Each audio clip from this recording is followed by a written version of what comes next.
What is capital structure? Capital structure means the the division of a firm's long-term capital sources into debt and equity. So there are various theories associated with capital structure, and one among them, net income approach, will be discussed here. So there are actually four theories, and in that this section we'll discuss net income approach. So what is capital structure? Capital structure is the debt equity mix of the firm.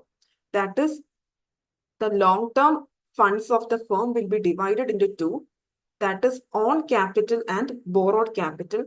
Owned capital is owner's fund or owner's equity or shareholders fund, and borrowed fund is the next category. So owner's fund includes equity shares, reserves and surpluses. Borrowed fund includes debentures, long-term loans from banks, financial institutions, etc. So the optimal mix of this debt equity is known as capital structure. Maximization of shareholders' wealth is the prime objective of a financial concern. The same may be achieved if an optimal capital structure is designed for the company. That is, it should be crucial for a company to decide how much is the debt equity mix in the capital structure. So planning capital structure is highly psychological, complex and qualitative process. It involves balancing the shareholders' expectations. That is, if in some cases, debt will be some more safer, but then the shareholders' expectations may be different. So there are four theories of capital structure: net income approach, net operating income approach, traditional approach, and Modigliani and Miller approach. So in this section, we'll be discussing about the first one, net income approach. So net income approach theory was proposed by David Durant in the year 1952. According to this theory, David Durant says that a company or a firm can maximize its value of the firm by including debt financing to the maximum possible extent. That means he says that there are two types of funds, that is debt and equity.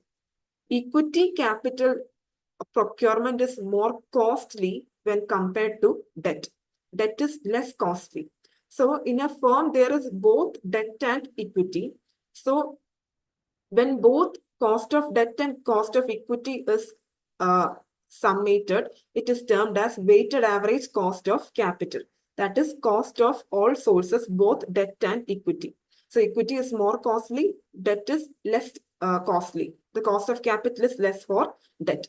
So when a company includes more and more debt financing, the firm or a company can reduce or minimize its weighted average cost of capital, and thereby value of the firm can be increased. So when the value of the firm increases, the market price of equity share also will be increasing.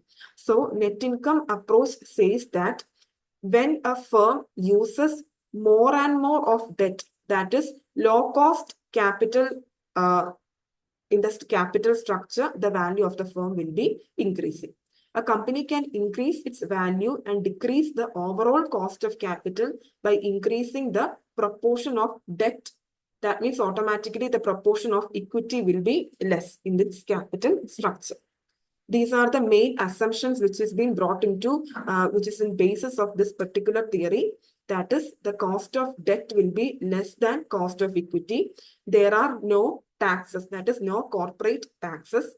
The risk perception of investors is not changed by the use of debt. So this is the main important thing lined in this theory. That is, a firm should use more of debt financing because it is less expensive. And when more debt financing is used, the weighted average cost of capital will be coming down. And this implies increase in the value of the firm. So, as per net income approach, higher use of debt capital will result in reduced weighted average cost of capital.